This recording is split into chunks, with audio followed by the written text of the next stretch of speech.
These chains were everywhere. Then suddenly, nowhere. Most people forgot they ever existed, but look a little closer and you'll find something strange. Some of them never actually left. They're still out there, quietly surviving in unexpected places. And once you see which ones made it through, it changes the way you remember all the others. Take this one, for example. Arthur Treacher's fish and chips made you believe fish could actually taste good. Founded in 1969, this British-style chain brought something different to American fast food. While everyone else flipped burgers, Arthur Treacher's battered fish and served it with malt vinegar. The chain exploded across America. Over 800 locations dotted the landscape at its peak. People were lining up for fish like it was the new pizza. The secret was the batter, crispy, golden, making fish taste like something you'd crave. The name came from a real British actor who played butlers in old movies. So Americans were getting fish served by a fake British guy selling real British food. Then the 80s hit hard. Competition choked the life out of Arthur Treacher's. Today, only one original location remains in Cuyahoga Falls, Ohio.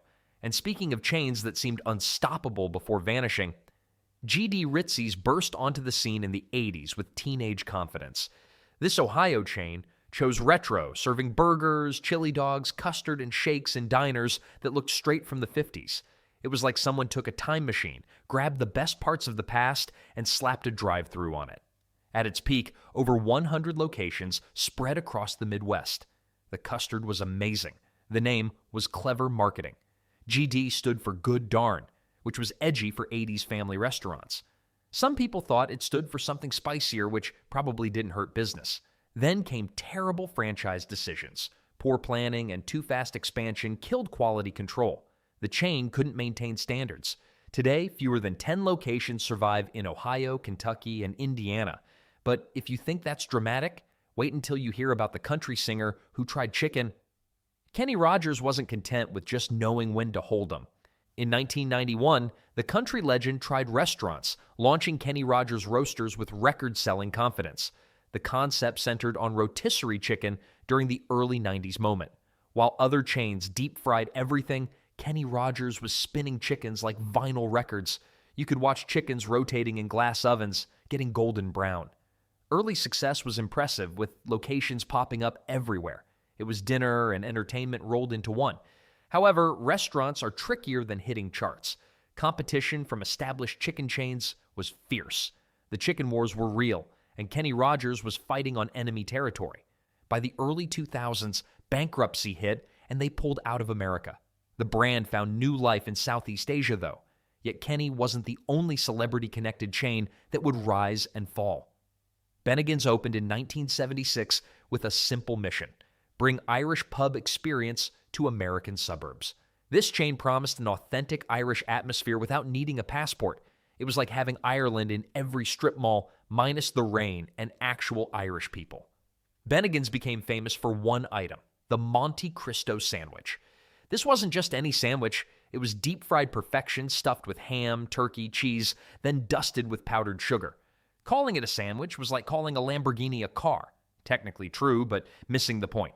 The chain grew steadily through the 80s and 90s, but casual dining got crowded. The final blow came in 2008 with bankruptcy. Most locations closed overnight. Today, around 10 to 15 Bennigans still operate. But Bennigan's wasn't the only chain discovering how quickly success turns to struggle. Pioneer Chicken started in Los Angeles in 1961 with a secret weapon: bright red, impossibly crunchy fried chicken breading that looked alien. This wasn't grandmother's recipe. This was something completely new and weirdly addictive. The chicken was so red and crispy, it looked like it had been dipped in sunset and rolled in crunch. The chain grew to over 270 restaurants by the 80s, mostly in Southern California.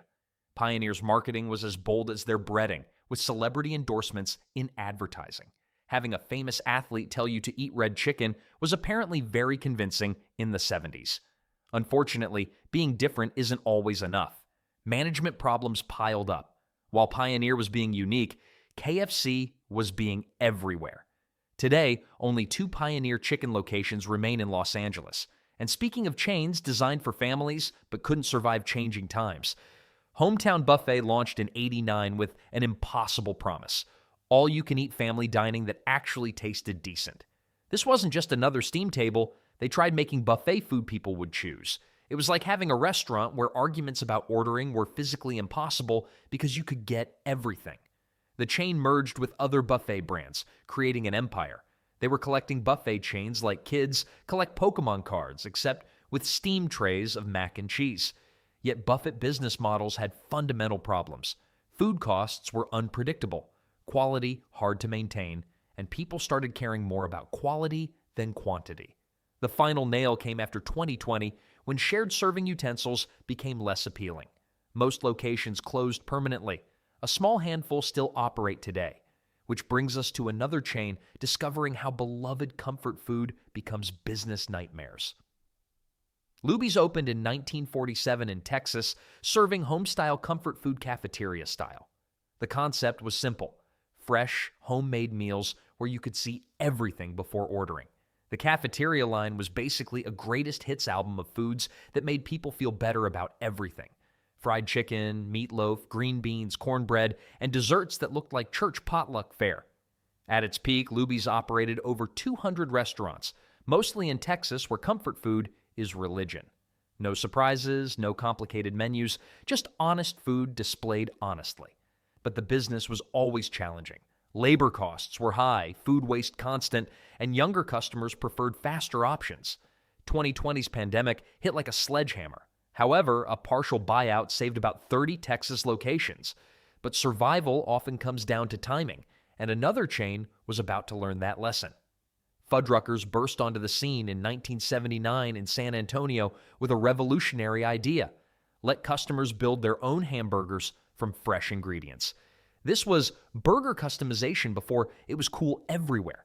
It was like being the architect of your own meal, except instead of buildings, you were designing the perfect burger. They cooked fresh patties and provided elaborate topping bars where customers created exactly what they wanted. The name itself was memorable and slightly ridiculous. Saying "let's go to Fuddruckers" was inherently fun, like having a swear word hidden inside a restaurant name.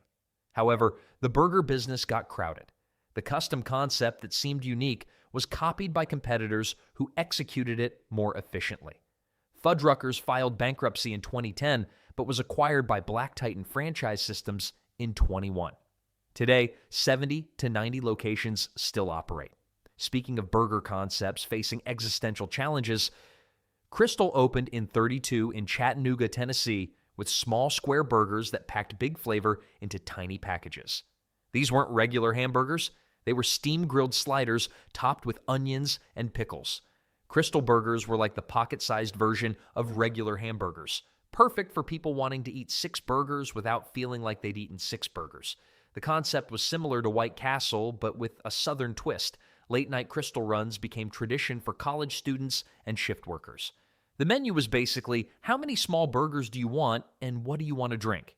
People from Krystal territory would bring visitors to try sliders like sharing family secrets, yet regional chains face unique national market challenges. In 2020, Krystal filed bankruptcy but found a lifeline through Fortress Investment Group acquisition. Today, over 180 locations remain across southeastern states. And Krystal wasn't the only chain discovering how difficult maintaining unique positions could be. Roy Rogers restaurants opened in '68, offering something genuinely different. Burgers, fried chicken, and roast beef, all served in American West-themed restaurants. While other chains picked one protein and stuck with it, Roy Rogers was like the Swiss Army knife of fast food. Whatever you wanted, they probably had it. The restaurants featured Western decor with cowboy imagery. It was like dining in a Western movie set, except the food was actually edible and nobody got shot. At its peak, Roy Rogers operated over 600 restaurants, mostly in the Mid-Atlantic region. Nevertheless, in the 90s, Marriott sold Roy Rogers to Hardee's, which began converting many locations. The brand nearly disappeared completely, but revival efforts began in 2002. Today, about 40 Roy Rogers locations exist, mostly in Maryland, Virginia, and Pennsylvania. But Roy Rogers wasn't the only chain facing identity challenges through ownership changes. Friendly's started in 35 in Springfield, Massachusetts, with brothers who believed ice cream and regular food belonged together. This was a place where ice cream was co-equal with everything else. It was like having a regular restaurant that happened to employ professional ice cream artists on the side. Friendly's served standard diner fare, but their ice cream program was what made them special. Friendly's was where you went when someone needed cheering up or when Tuesday and ice cream sounded reasonable. The ice cream became famous for creative Sundays like the Jim Dandy. These weren't just desserts, they were engineering marvels that defied gravity and common sense. At its peak, Friendly's operated over 850 locations, but the restaurant industry began changing, and the chain was caught between being a restaurant and ice cream shop. The chain filed bankruptcy twice, but was purchased by Amici Partners Group. Today, around 100 locations operate in the Northeast, and ice cream wasn't the only comfort food proving challenging to serve profitably. Long John Silver's sailed into fast food in '69 from Lexington, Kentucky, with focus on fried fish, chicken, and hush puppies. The nautical theme was complete with treasure chest imagery and pirate-named menu items. While everyone else flipped burgers, Long John Silver's was frying fish like they were the only ship in a sea of beef. At its peak, the chain operated over 1,300 locations. It was like eating inside a pirate ship, except pirates had been replaced by teenagers in paper hats. The chain approached cooking like they had personal vendettas against anything not golden brown and crispy. The batter was their signature feature, coating everything in crunchy shells. Yet the chain faced growing challenges as health consciousness increased.